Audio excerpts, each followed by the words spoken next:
Looking back a decade later, Steins Gate remains as the trailblazer in slow burner, sci-fi, and time travel anime alike. Following the story of Okabe and his fellow lab members through the flow of time itself as they face an unexpected enemy and, more importantly, mend their own mistakes along the way, Steins Gate has rightfully cemented its place among the anime greats. And Steins Gate is actually my favorite anime, mainly because I am so intrigued by the hints of deeper human meaning below the surface level of anime and media in general, which there is endless amounts of in Steins Gate. I've already made an entire video about the depths of Okabe's character in a video a long time ago, which, despite my embarrassment over its audio and editing quality, the script and words behind it are something that still stand true. And today I wanted to give my most comprehensive analysis yet, not just of this show, but on this channel to date, of any anime. Starting with the adaptation itself, how the anime was adapted from a visual novel and why it works so well, to the story itself and the fundamental parts of it, like its humane appeal, that make it resonate across both timelines and screens to the viewers themselves.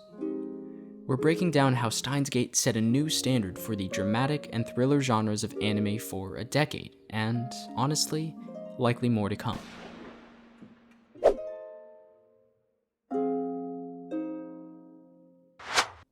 Visual novels are often defined by the countless paths you can take through the story, resulting in good and bad endings or simply events you don't like. If you don't know the format, it's essentially just a text-based story that is very, very narrative-driven. And adapting this into an anime can understandably be very difficult. It requires transforming what is basically an extensive compilation of text boxes and still frames into a concise and still entertaining anime, both visually and plot-wise. The most notable adaptation of a visual novel like this to an anime apart from Steins Gate for reference is probably the Fate franchise. But I think the Fate series adaptation suffers from something that Steins Gate doesn't: excess. Similar to Steins Gate, the Fate series is loaded with lore and pieces of stories that have been pieced together from various storylines of the visual novel. There is so much sheer content in visual novels, these two especially, that studios have to decide what parts of the fat to trim, what is essential, and then somehow find a way to coherently piece them together. It's far more difficult than just adapting manga. Of course, I don't mean to degrade the Fate series here. I love it, and it's always been one of my favorite anime actually, but the series definitely needed the numerous adaptations and separate anime story routes to successfully cover the entirety of the series, which they've done extremely well now that Heaven's Feel has been covered by Ufotable. But Steins Gate did it in a single season. And yes, Steins Gate Zero and the movie exist, but the first series standalone still managed to capture a relatively holistic adaptation of the visual novel's vast and multifaceted original storyline. It doesn't suffer from the curse of excess, not because of some major studio difference or logistical reason, but actually I think just because of how the story itself works. Because Steins Gate's plot inherently revolves around the central idea of making and fixing your mistakes, entering new worlds and creating ripples along the way, exactly befitting of the variable and very personalized format of a visual novel. This is what makes the adaptation into an anime so perfect, so meant to be, is that we're actually given contextually fitting reasons to witness how one's actions can cause unprecedented results, and lets us see and possibly fix these changes just as one would in the visual novel. Time travel lets us see how different choices can pan out without having to stick to them, whereas the Fate series is rigid in its linear, non-time manipulating, or alternate route creating story. Essentially, Steins Gate successfully transplanted the visual novel experience into a completely fluid and single anime. But what is just as important to note is that there are many parts of the visual novel that it didn't get to. If that's something you really want to see, the alternate routes that were missed in the anime, you should definitely go check out the visual novel because it's really great. But I digress. Credit has to be given to the studio in choosing the right parts of the story to make it feel not like A, too much to handle, and B, just a mashup of different events, and instead like a very coherent tale that, despite jumping through different timelines and sub-arcs, still follows one central idea the whole time. And this is especially important with an already confusing premise like time travel. And the reason that I'm focusing on how it was adapted from the visual novel is that there are always complaints about the adaptation of source material into an anime. The top anime series of all time, Full Metal Alchemist Brotherhood, had an entire first anime series before Brotherhood that suffered the fate and criticism of pursuing an anime-only route. It strayed away from the original manga source material. Attack on Titan, the next highest and probably biggest show in the world right now, is constantly critiqued for adaptations of the manga into an anime, whether it's for animation reasons, pacing, you name it. Anime always has and always will suffer from the discrepancies when transforming the source material, as living up to the original creation of something in any form of media is difficult and near impossible to get perfect. One of the biggest reasons that Steins Gate avoided this is because, while it does give the anime watchers what is essentially the best route, the perfect route you could take in the visual novel, it also gives us a taste of each way that it could have gone wrong. It offers tidbits and small insights into the opportunities from the source material that couldn't be fully integrated without feeling like simple fan service because of the ease in unraveling different timelines. In the top 10 anime on my anime list, only 3 of them aren't shonen: Legend of the Galactic Heroes, March Comes in Like a Lion Season 2, and Steins Gate.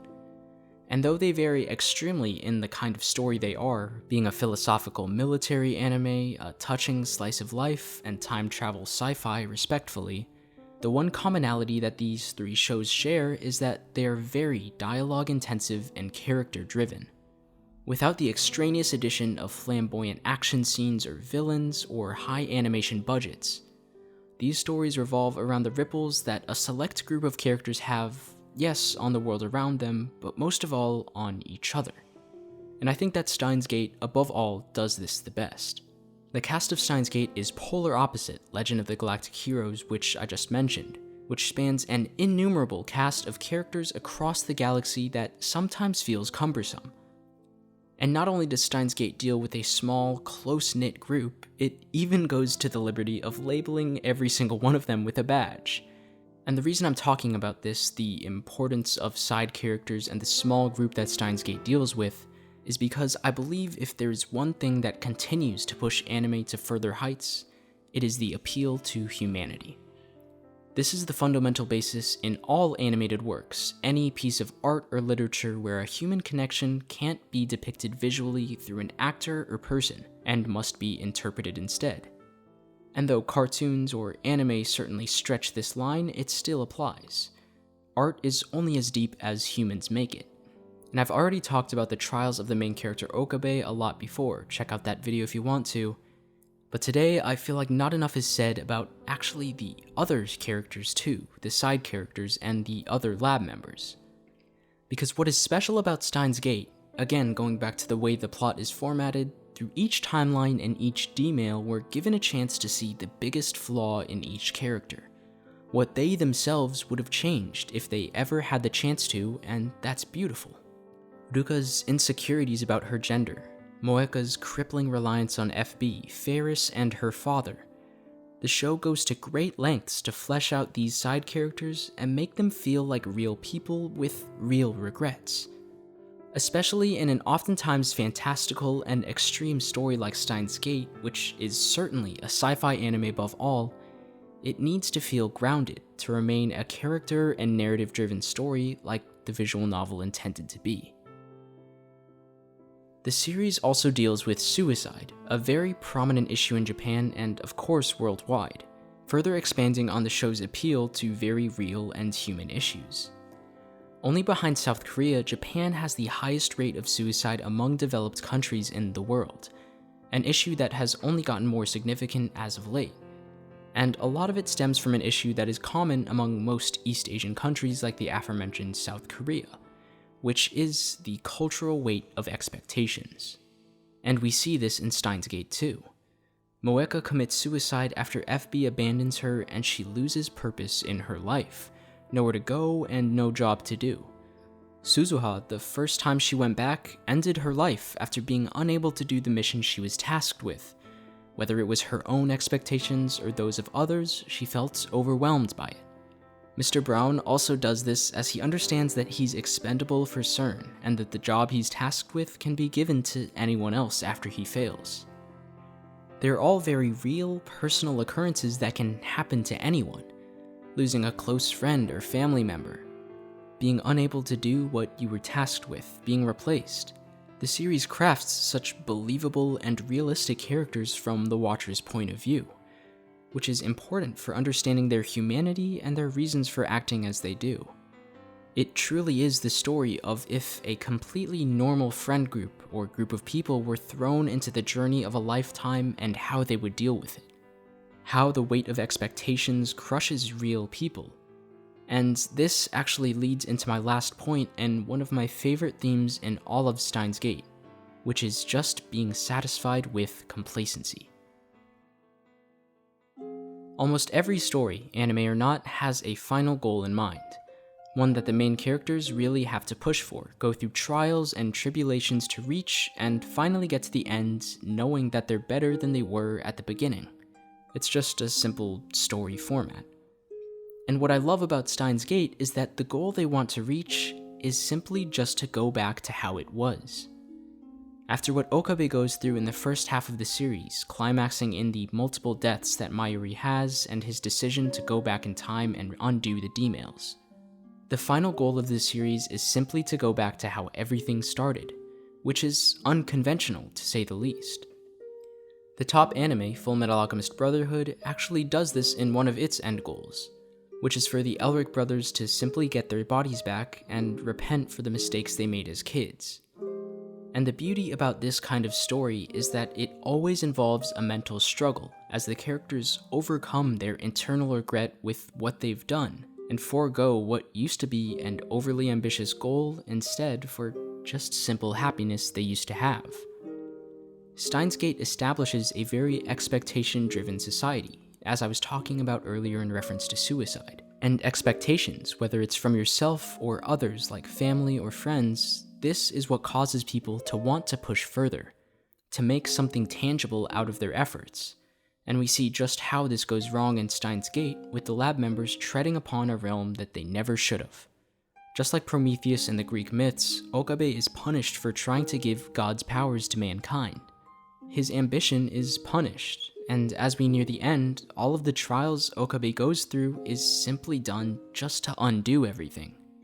To go against any gain that he and the group made in order to return to that blissful ignorance, though I suppose it's not really ignorant for Okabe anymore. It's the opposite of what humans are trained and bred to believe in, to be happy with nothing. And I feel like that contradiction to human character makes the story so much more visceral and difficult for the characters themselves. It makes the watcher sympathize with the characters because all of us know that we would never want to undo all of the gains we've made, any progress we've made in our life. It is, again, that appeal to humanity.